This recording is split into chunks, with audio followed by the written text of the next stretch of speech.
Hello guys, प्रयास प्रयास spoken English academy में आपका बहुत बहुत स्वागत है।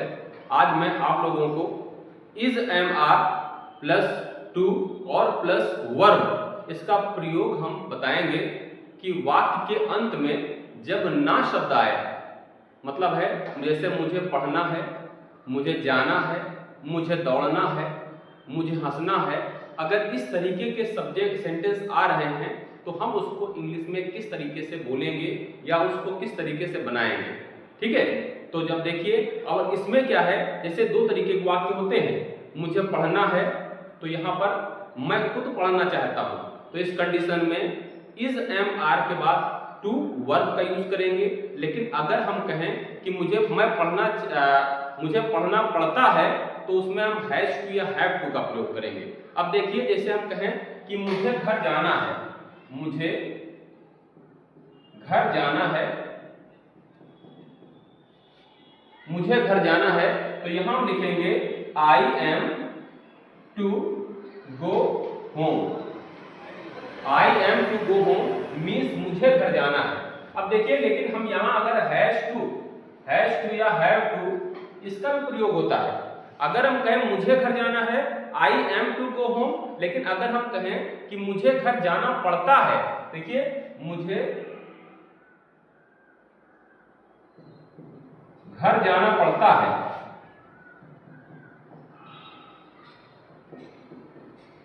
अब देखिए मुझे घर जाना पड़ता है तो उसके लिए हम लिखेंगे यहां I have to go home.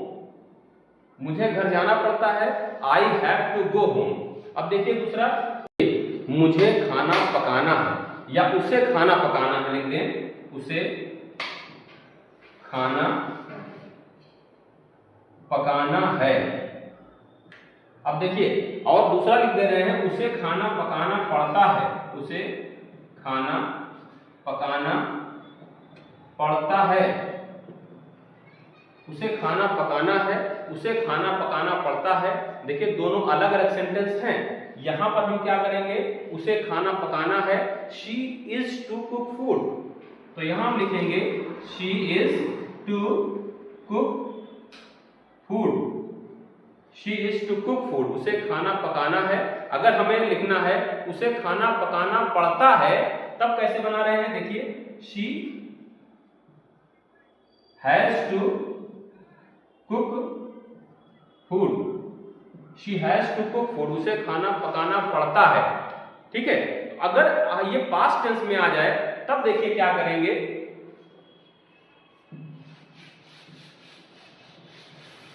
देखिए पास्ट में आ जाए तो यहां हम हैड का प्रयोग करते हैं, हैड, और यहां वाज या वर का प्रयोग करते हैं, वाज या वर का प्रयोग करेंगे। अब देखिए आ जाए Mohan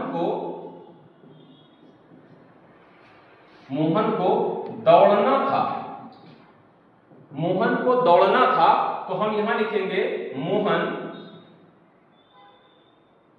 was to run, Mohan को दौड़ना था, मोहन वाज टू रन। लेकिन अगर हमें कहना है मोहन को दौड़ना पड़ा, तब क्या करेंगे, देखिए मोहन को दौड़ना पड़ा। अगर ये आ जाए मोहन को दौड़ना पड़ा, तो हम यहां लिखेंगे मोहन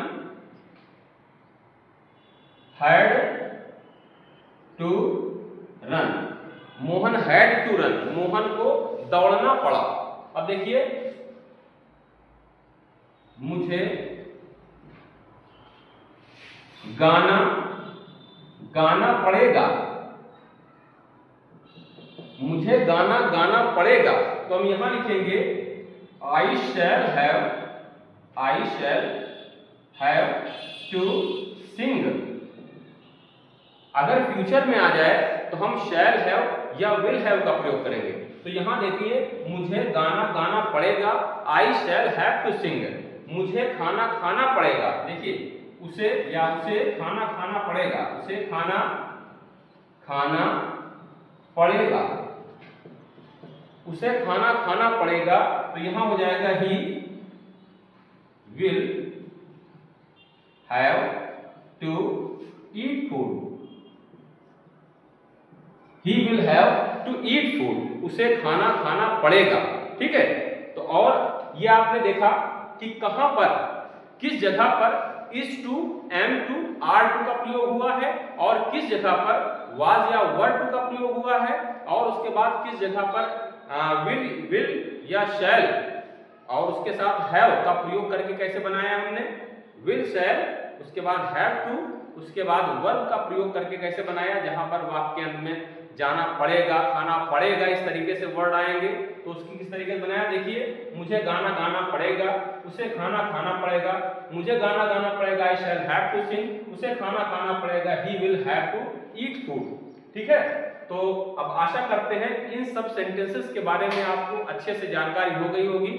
बहुत बहुत आपका धन्यवाद वीडियोस देखने के लिए, और आशा करते हैं कि आप हमारे वीडियो को लाइक करेंगे और सब्सक्राइब करेंगे और दूसरों को शेयर भी करेंगे। Thank you.